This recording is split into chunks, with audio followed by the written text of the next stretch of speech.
Hey everybody, Raul here for Bass Musician Magazine, and today we have the extraordinary honor and pleasure of chatting with bassist and co-founder for Lettuce, Erick Jesus Coomes. Yay! Hey, hallelujah! So great to chat with you. It is there's so much we can talk about, but we always like to go to the past.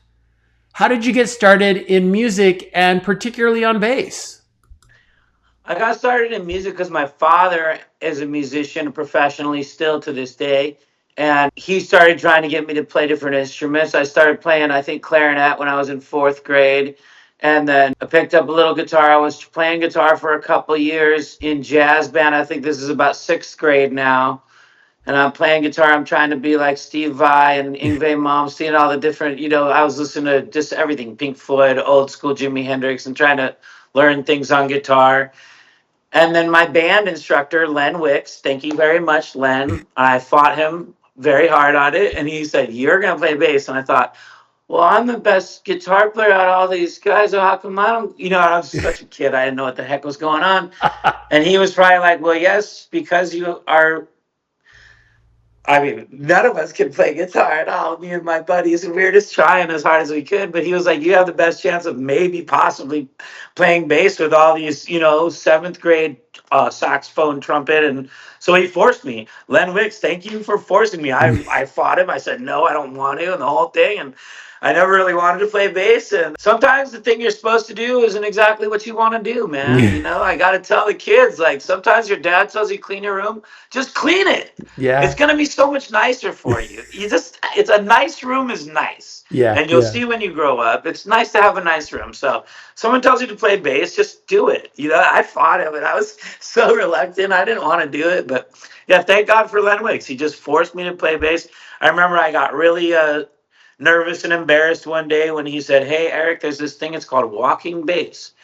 And I was going, "Oh, practice at home." And I got, oh man, that's my least finest moment in my life that I remember being so embarrassed. And I think when we get embarrassed, we act stupid. So I am no different. And thank God for Len Wicks. He just forced me to play bass. He said, "You're playing bass now." And then I took the bass home, and I think 8 hours a day. I couldn't get enough. I loved it so much. As soon as I started hitting it, at first when he said to do it, it's just the thought of it I didn't like. And as soon as I went to do it, I loved it so much. So that little moment of fighting, it happened for just a second. And then as soon as I got the bass home, I played it 8 hours a day. I remember my brother came in one summer and he said, "You're going to burn out. You're going to burn out. You're playing the bass too much." He probably just wanted me to go play with him and go outside. But I would wake up in the morning, I would start practicing bass a little bit. And then I would hear dinner, and I'll be like, "Ooh, I guess I've been playing the bass all day long."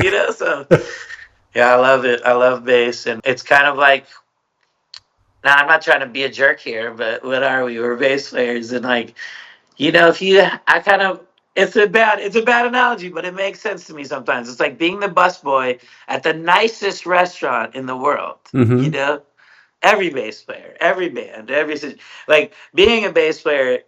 I shouldn't say busboy, maybe the waiter or even the chef that nobody sees. It's really like that great chef that nobody sees in the back. And everyone, the waiter brings you your food, but you don't see the guy that literally just made that food for you. So I love being a bass player. It's kind of like you're serving the rest of the guys on stage. I'm playing to the band, and the band is playing to the audience. For the most part, in most situations, I'm trying to stay out of the way and be, unseen. But that's what I was trying to do, and then become a funk band. And I didn't ever expect to be. It's great to be the bass player of a funk band because it's a Yeah. lot different than being the bass player of a singer-songwriter band. Because in the singer-songwriter band, which I love to do, you got to stay out of the way. You got to serve the song, and serve the singer, and kick butt, and be the best out of sight guy. And you're doing so much for the band. You're doing so much for the audience. And yeah, I have a joke where I don't know if you know professional sports in the NBA. If you make a mistake, if you accidentally pass it to the wrong guy, you'll put your hand up and say, "Oh, that was me. Sorry, Yeah. guys, that was me."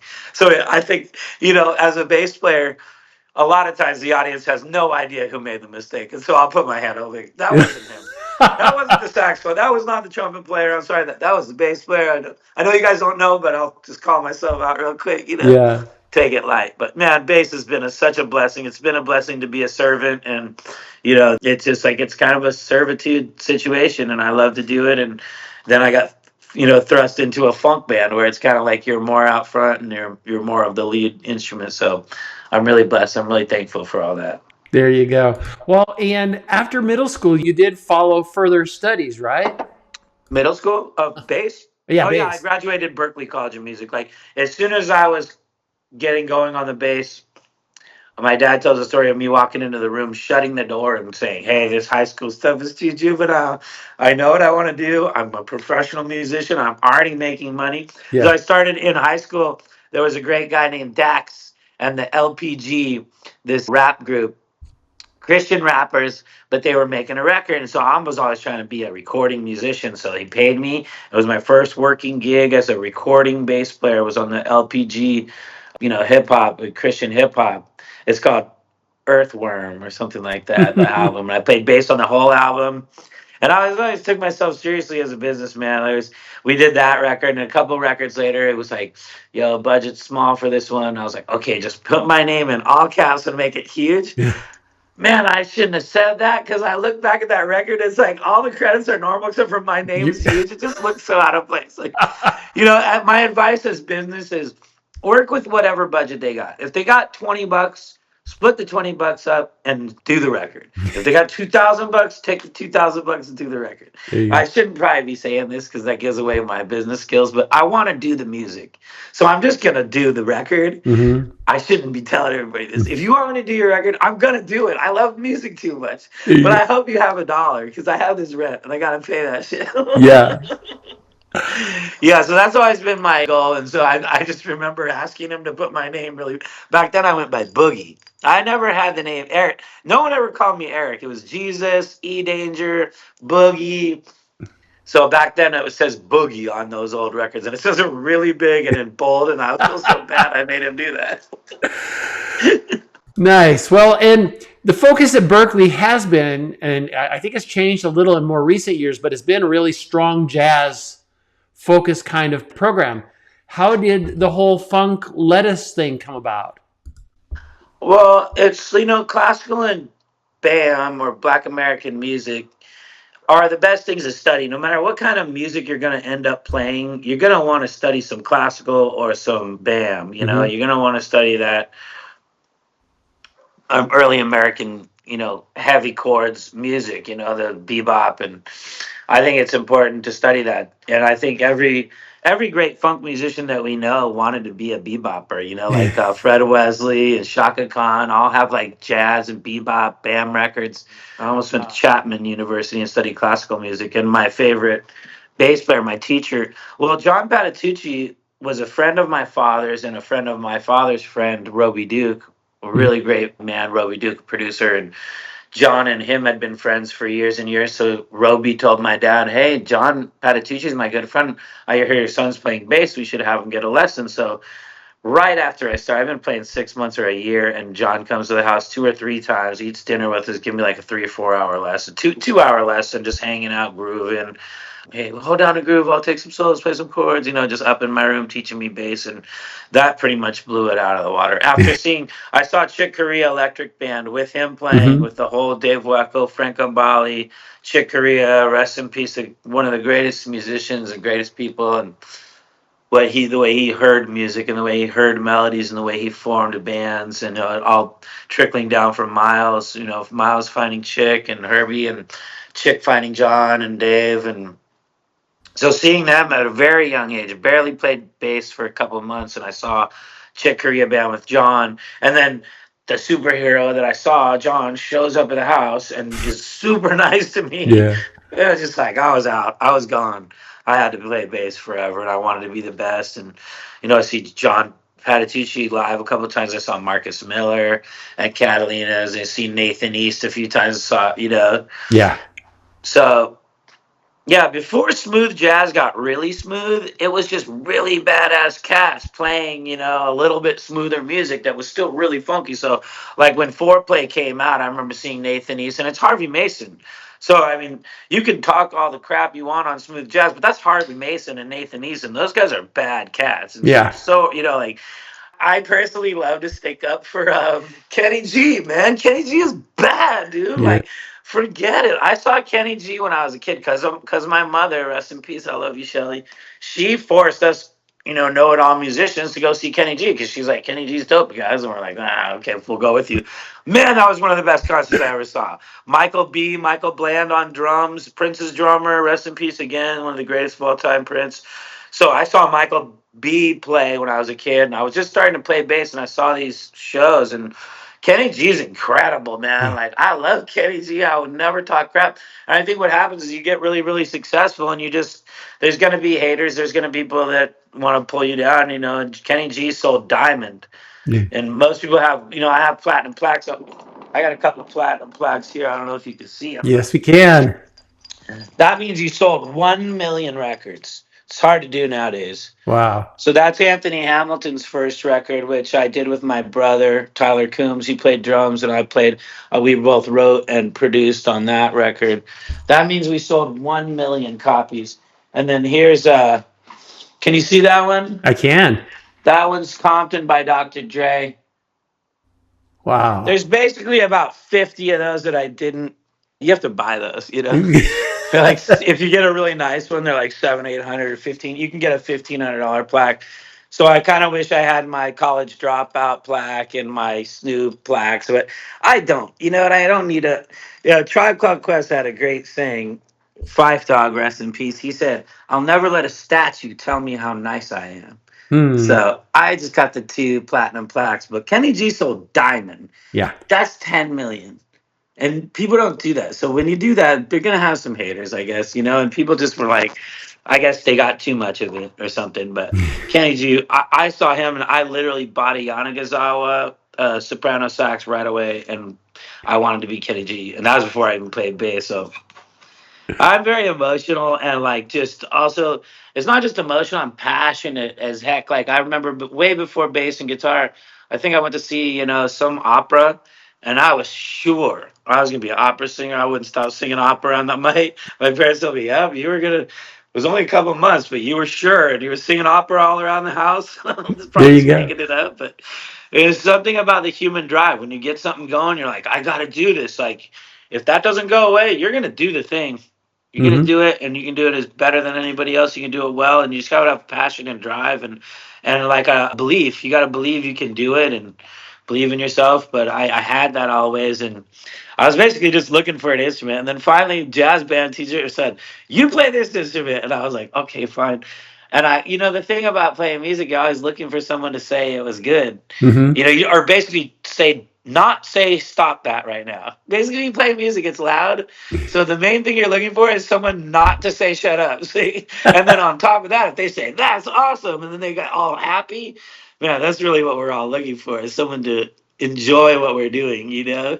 and not say stop that, it's making all the noise, So when I played bass for the first time, everybody lost it and just freaked out at me, came up hugging me, said, "Oh my God." And I didn't really realize I was good at it. I just listened to them and I believed them, Nice.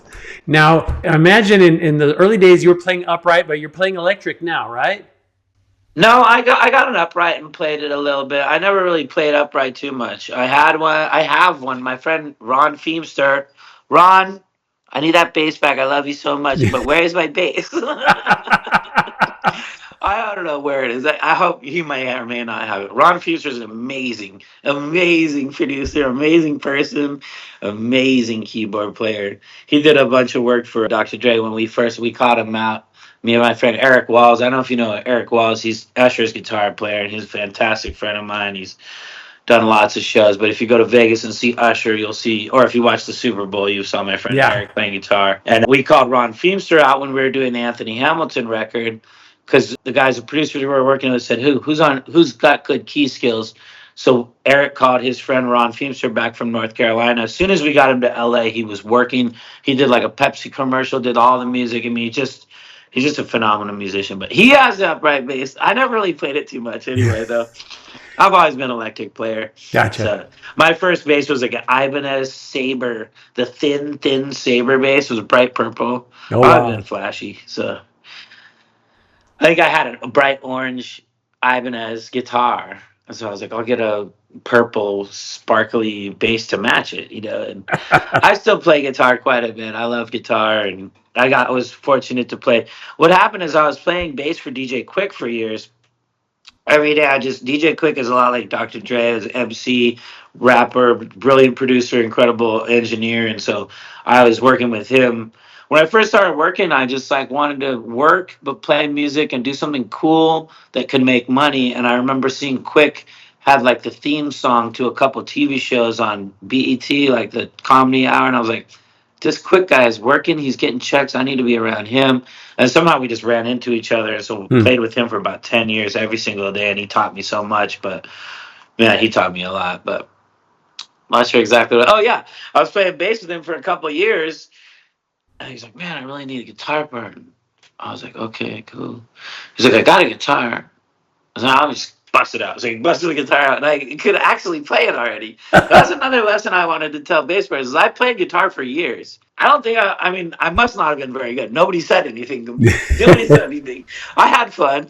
I had fun on it. And good is relative, man. If you're expressing yourself, you're good. God is good. God loves you. Play for God. Don't listen to what these people say about you being out of tune when you sing. Hey, everybody, you're not out of tune when you sing. The earth isn't in 440. Just leave everybody alone and sing from your heart and express yourselves. We got to stop telling each other we sound like shit when we sing and that Yeah. we're all out of tune and out of key. Because, yes, maybe we are, but like, stop saying that to each other. We must leave each other alone. Like in the 40s and 50s, people used to sit around and sing a song. Hey, what song do you know? And then the whole 10 of them, whoever was at dinner, would sing, and they wouldn't make fun of each other. And at some point along the line, it became like soft or not cool to sing. And I personally have a mission to like stop. We got to stop doing that to each other. Like Jimi Hendrix and Bob Dylan, if they never sang, if they were like, oh, I'm not going to sing, then we wouldn't know the answer, my friend, is blowing in the wind because Yeah. Bob Dylan didn't hit the perfect A440 on A. Like, who cares? We need the answer, my friend, is or I'm not going to work on Maggie's Farm no more. What if we didn't have those songs because Bob Dylan was too shy to sing? Like, we really got to leave each other alone with that. Anyway, I can play guitar pretty quickly. Playing bass makes you a guitar player. So I played bass for a number of years. I hadn't even touched guitar in like 4 or 5 years, and David Blake Quick was like, hey, can you play guitar on this track? And I was like, sure. I picked it up and played, and he's like, how long are you going to wait to tell me I need guitar on all these tracks? So then I started playing guitar and bass on every track he did, and I ended up playing guitar and bass on Kanye's first album and Snoop's albums and Dre's albums and Mariah Carey and Janet Jackson. I mean, I ended up playing guitar on a million records. So I have to say I'm a guitar player now because I've played guitar on a lot of records. And so yeah, I love bass, I love guitar, and I just love music so much. I love expressing myself. Nice, nice. And then gear wise, as far as your bass stuff goes, what are you playing on? I'm playing Fender. I'm Nice. loving Fender, and I got this. What's funny about Fender when you get good and they start sending you bass. I'm not sure exactly what this bass is. I love it though. I'll show it to you. It's rad. I think it's just there's got to be a name for this whatever it is. I got a few Fenders now though. That's for sure. And this is the bass I've been playing. These guys, I like these guys quite a bit.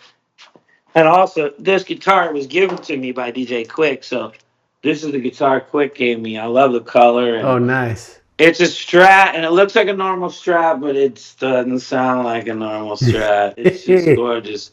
And Quick signed it. It says, "Hey Eric, this is now your guitar." Love DJ Quick. So I'm stoked on that. But this is the bass that I've been rocking right here. Cool.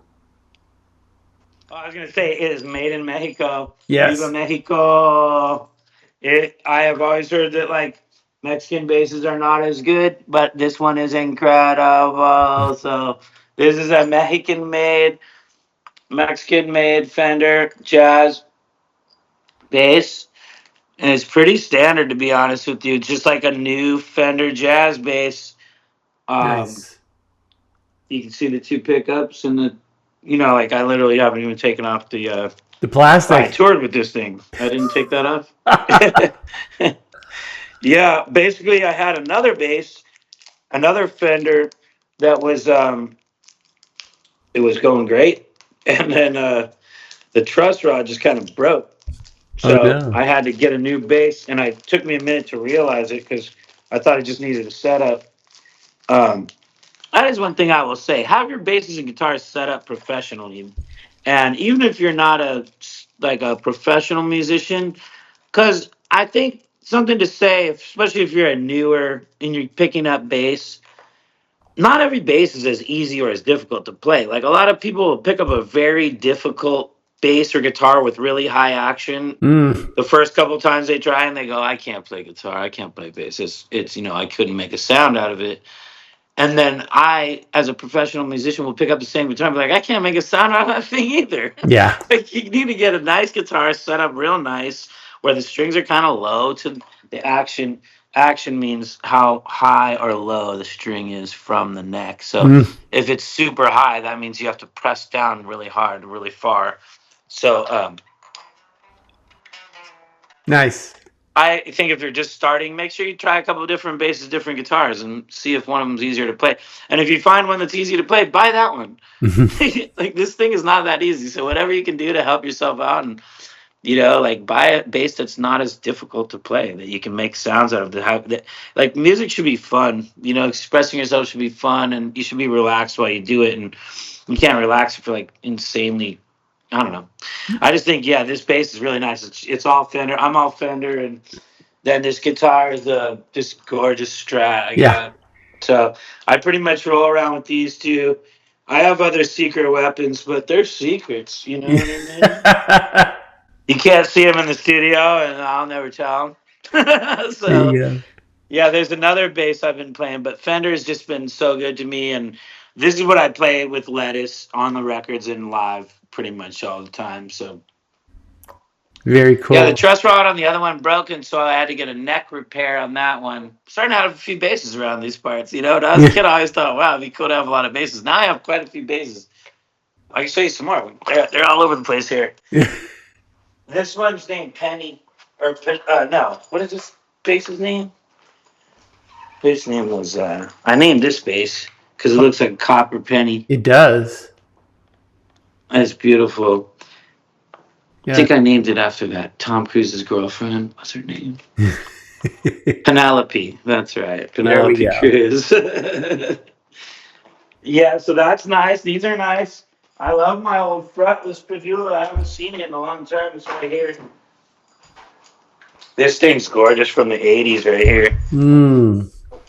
Just a buzz bass in case you ever need a fretless sound. It's a really nice 80s Padula buzz bass. Back from the OGs, old school. Nice. Yeah, so that's gear-wise, I just need a string, with a neck of some sort. I don't need a lot. I just need some sort of bass string attached to some sort of piece of wood, and I'll make it bassy. Turn up the bass all the way and turn the treble down. There we go. Well, and as we look forward, what plans do you have in the works? What's coming for Lettuce? What other projects do you have that you're working on? Well, Lettuce just finished our latest album. It's really cool. And I'm not sure what it's called, actually. We're still naming the album, but it's finished, and the interludes just got done. Everything's sounding really good on there. I like a song called Seven Tribes on the new album. It'll be out, probably take another couple months, but I'm also doing a bunch of work. I don't like to talk about what I'm doing too much, but I'm doing a lot of work with some MCs. I'm working on the new Black Thought record. I don't know if you knew Black Thought from The Roots, but he's also a New York Times bestseller author. Wow. He's an amazing man, and I'm really fortunate and blessed to be around.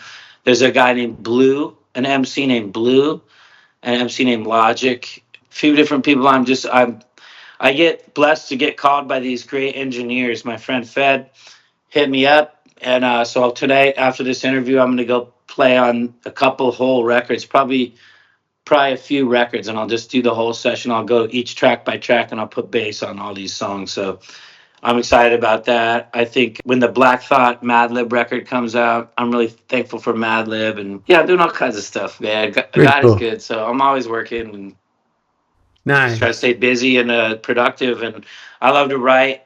So I'll probably put out my own album pretty soon. Like a couple of days ago, I made like two really nice rock songs, and I was like, wow, I guess I could do a whole rock record.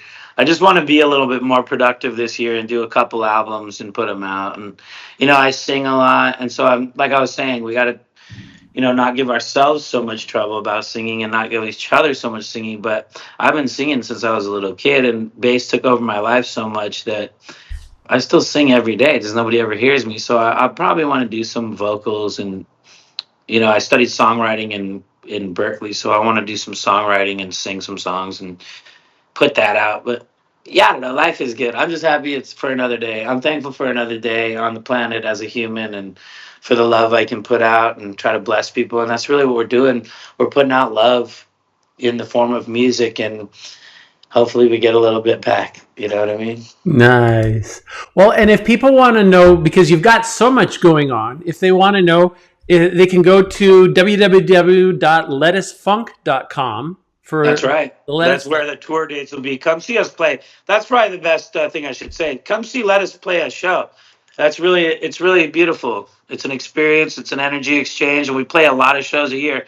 And it's a lot of hard work for us to get there. So if we've taken the time and energy to get on a bus and go away from my, luxurious, it's not luxurious, from our lives and our families, please come out and support it, because it's a wonderful experience.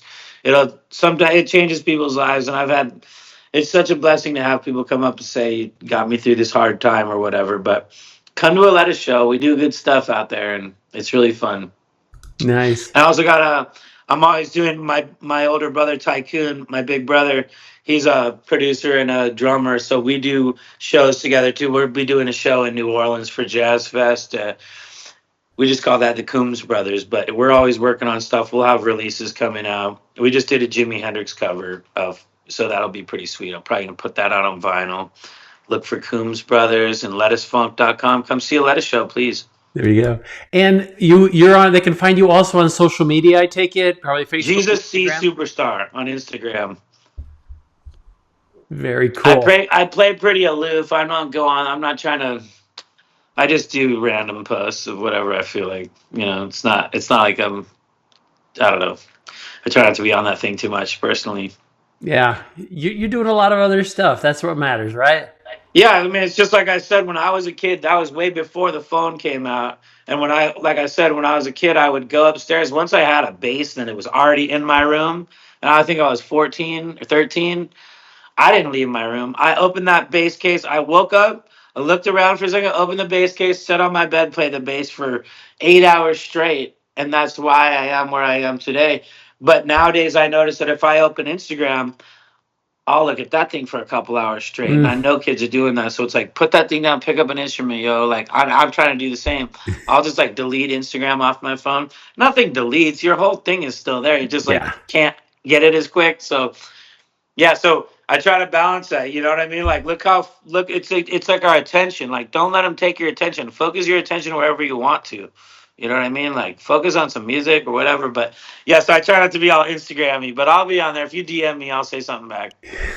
Very cool. Well, we appreciate you taking time out of your busy schedule to share all of this with us. Folks, you've seen him here on Bass Musician Magazine, Erick Jesus Coomes. Thank you, Raul. I appreciate you. Much love.